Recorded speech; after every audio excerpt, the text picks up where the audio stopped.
I 36F and married to the love of my life 36FK. We met when we were 17, she was out and proud whilst I was still in the closet, so we didn't start dating until I came out at 21. We got married in 2019 and have an adopted 4-year-old son Jack. This comes in relevant in a minute. My sister 27F Sarah has a long-term boyfriend 28M Steve who the family cannot stand. They've been together for 8 years and the whole family has hated him from the first time we met him. He is rude, obnoxious, arrogant and all in all a crappy human being.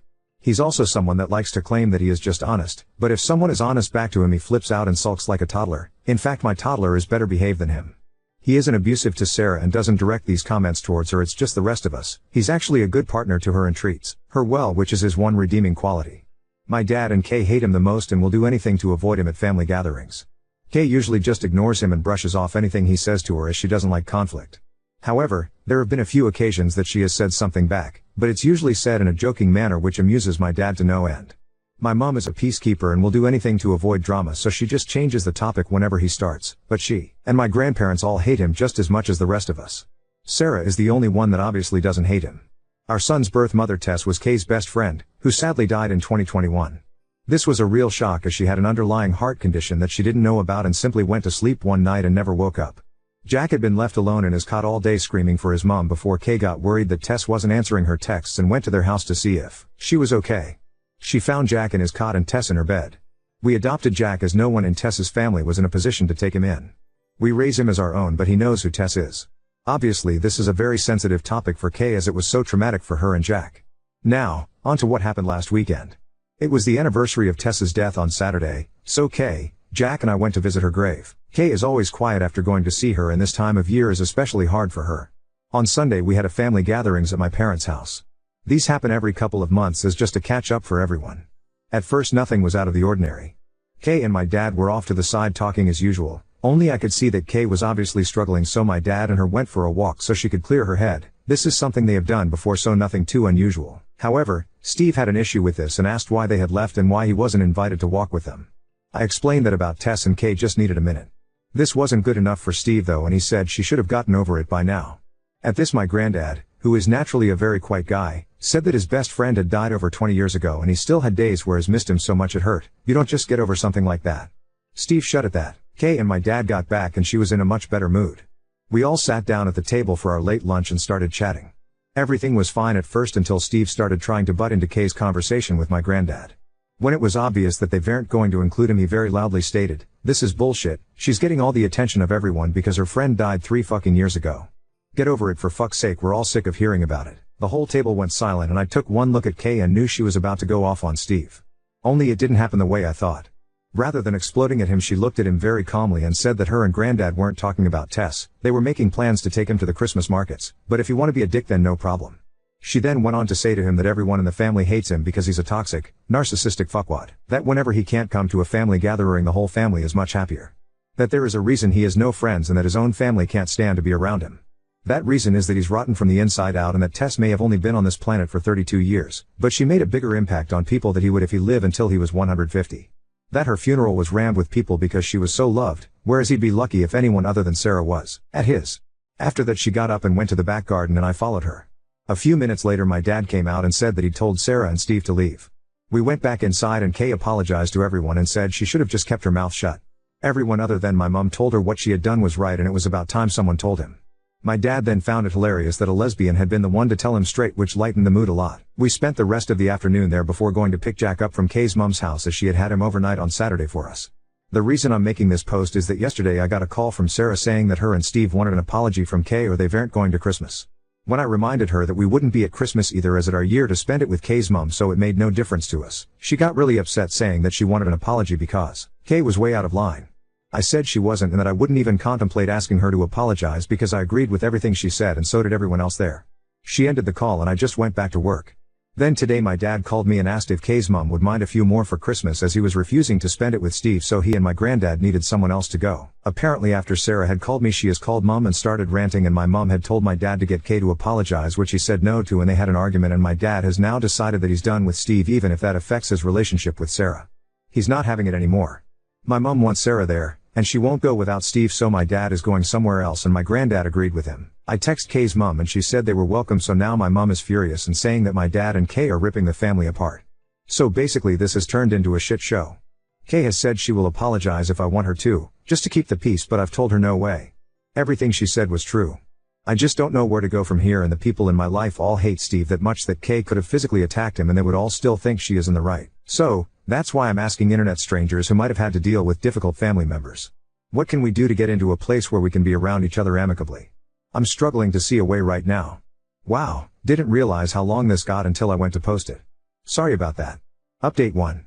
First thing was that I spoke to my grandparents on my mom's side.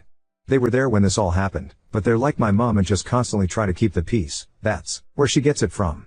They were supposed to be spending Christmas with my mom this year but had changed their minds and decided to spend it with my uncle instead. They have made the decision to not be around Steve either as he causes too much drama. They asked if they could come and see us and Jack on the 23rd before they head off to my uncle's, which I happily agreed to.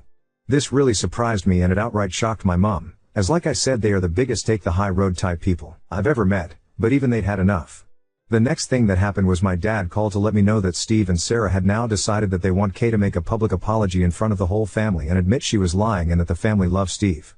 He was laughing as he told me this and called them delusional, so any small chance of a superficial apology went out the window. The third thing that happened was Jack getting home from after school club with a recorder that I am sorely tempted to shove up the teacher's backside. So all in all it wasn't a great day. Through talking to people on here, I also realized that Steve has been trying to push Kay and I out of the family. Organizing trips that he knows we would be able to go on. We wouldn't have gone on them anyway, as a weekend away with him sounds worse than a paper cut to the eyeball, and him constantly trying to get my dad away from Kay whenever we are all together. I think this is because he is jealous of Kay and Dad's relationship, as they're very close and go on trips to classic car shows several times a year together, usually with my granddad as well. Anyway, things went quiet for a few days until the weekend. Our town has a big Christmas fair that runs from November through December and we always go to it with Mom, Dad, Granddad, Kay's mom. We decided to cheer my mom up a bit to go on Sunday and then out for dinner after. My mom was told that if Sarah or Steve showed up then we would all leave, and she promised they wouldn't be there. Things were a bit awkward at first, but settled after a while. At one point Jack got my mom and dad to take him on the giant snow slide, and as my mom walked back over to us she had tears in her eyes. I pulled her to one side to see what was going on, and she said that whilst waiting in line, Jack had said he was happy Uncle Steve wasn't here. When my mom asked why, he said that Uncle Steve was a bad man. My mom tried to say that he wasn't, but in typical stubborn 4-year-old fashion, he had argued and said he learnt in school that people who say mean things all the time are bad people, and Uncle Steve said mean things all the time, so he was a bad man and that he didn't like him. There had been a case of bullying in his class a few weeks ago and the teacher had done a lesson on how wrong bullying is, so I think that's where this came from. This finally broke through to my mom. If even a 4-year-old can see what a horrible prick the man is, then she had to as well. She said that she felt stuck because she hated Steve and agreed with everything that Kay has said, but she loves Sarah and doesn't want to isolate her. I told her I would always be there for her, but I wasn't putting myself, Jack or Kay through being around Steve again, and she needed to think about what she wants. Not what I want or Dad or Kay or Jack or her parents or Sarah or Steve, but what she wants.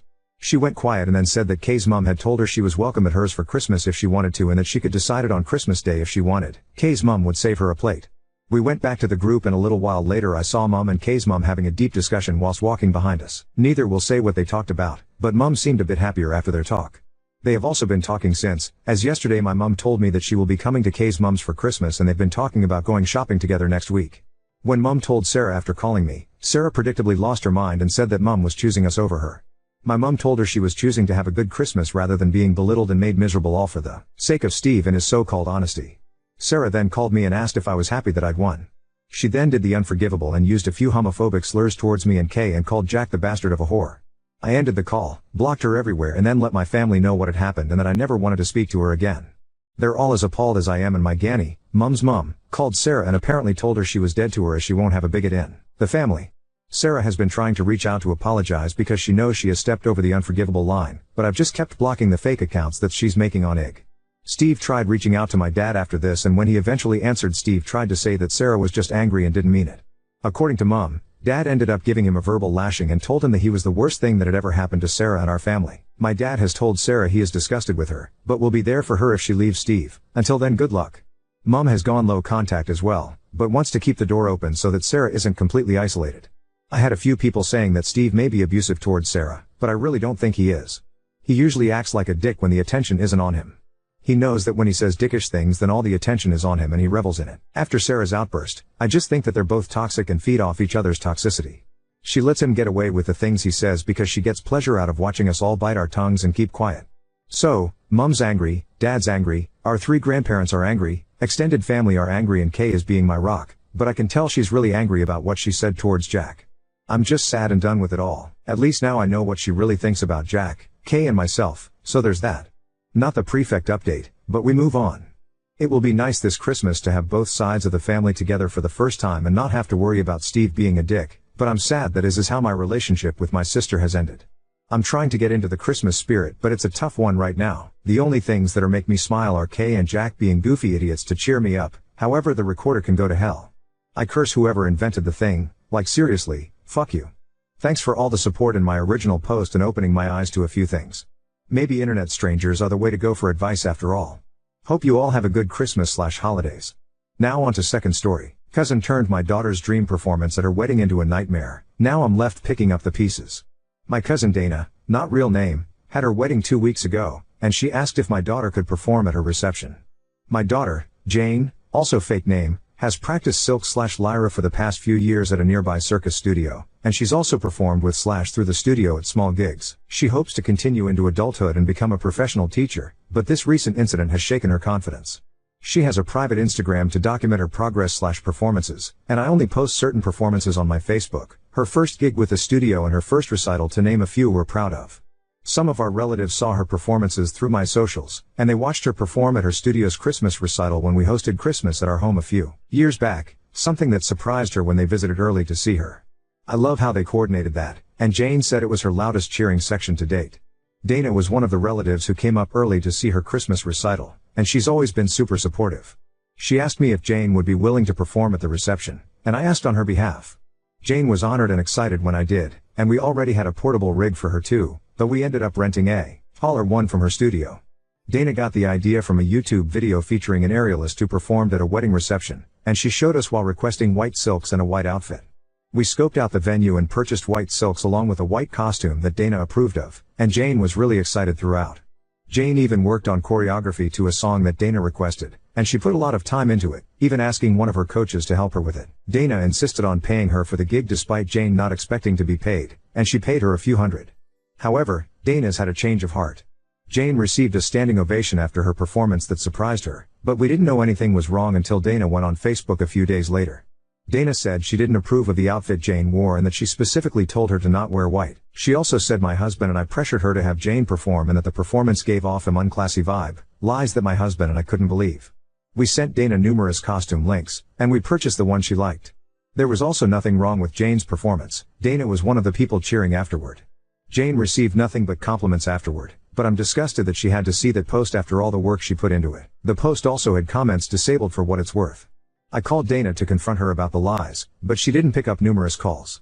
I then called her parents who, like us, had received messages about her post, and they said that Dana was wrong. They apologized on her behalf and said they were also disgusted.